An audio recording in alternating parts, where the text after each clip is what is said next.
ჩვენ სიცოცხლე უნდა დავიცვათ და მივიჩნიოთ ის ყველაფერზე მნიშვნელოვანად. მაშ, ვინ არის ცხოვრების რეალობა? ვინ არის სიცოცხლის რეალობა და წყარო? ეს არის ქრისტე. ამიტომ ჩვენში უნდა შევინარჩუნოთ ქრისტე. თუნდაც სხვა რამ დავკარგოთ, ყოველთვის უნდა გვყავდეს სიცოცხლე, ქრისტე.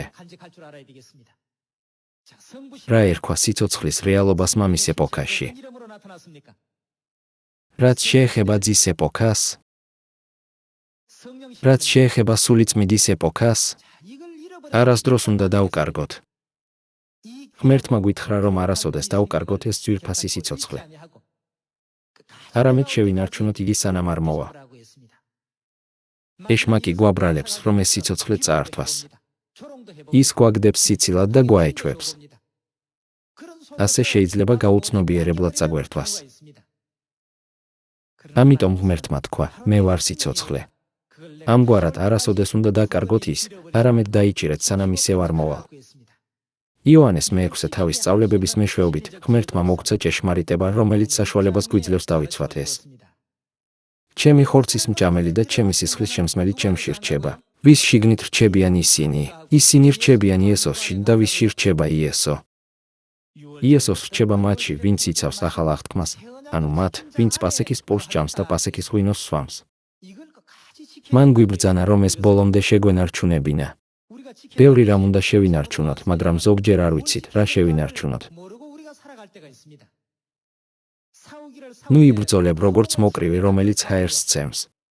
არ ირბინო ისე, როგორც ვიღაც უაზროდ დარბის. ყველაფერზე მეტად სიცოცხლეს დაიჭირე.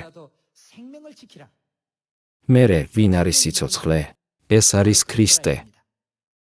როდესაც ქრისტეს ხორცი და სისხლი ჩვენშია, ქრისტე ცხოვრობს ჩვენში.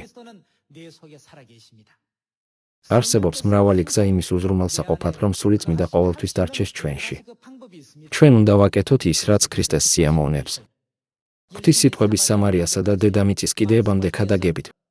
უნდა მივცეთ იმედი, გამხნევება და ოცნებები მათ, ვინც ვიმედოდ ცხოვრობს, რათა მათაც იცოდნენ, მომავალში სამოთხე ჩვენი იქნება.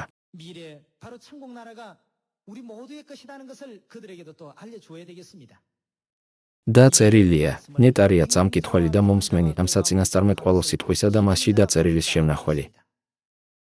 ღვთის სიტყვა იმდენად ძვირფასია და მნიშვნელოვანია, რადგან ჩვენ შევიცანით ღმერთი, გავაცნობიერეთ ცათა სასუფეველი და მისი საშუალებით შევხვდით მამას და დედას. ჩვენ უნდა არა მხოლოდ წავიკითხოთ და მოვისმინოთ ღვთის სიტყვა, არამედ რწმენით შევინარჩუნოთ იგი. უნდა გვახსოვდეს, რომ ეს არის ერთადერთი გზა, სიცოცხლის გვირგვინის დაკარგვის გარეშე შესანარჩუნებლად. რაც არ უნდა ღირებული იყოს მიწიერი ნივთები, ყველაზე ღირებული თავად სიცოცხლეა. მამა ან სანგხონგ და ღმერთი დედა არიან სიცოცხლე. ისინი გვაძლევენ სიცოცხლეს და მიგვიყვანენ მარადიულ სიცოცხლემდე.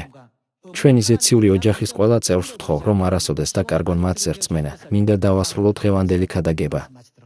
დიდი მადლობა.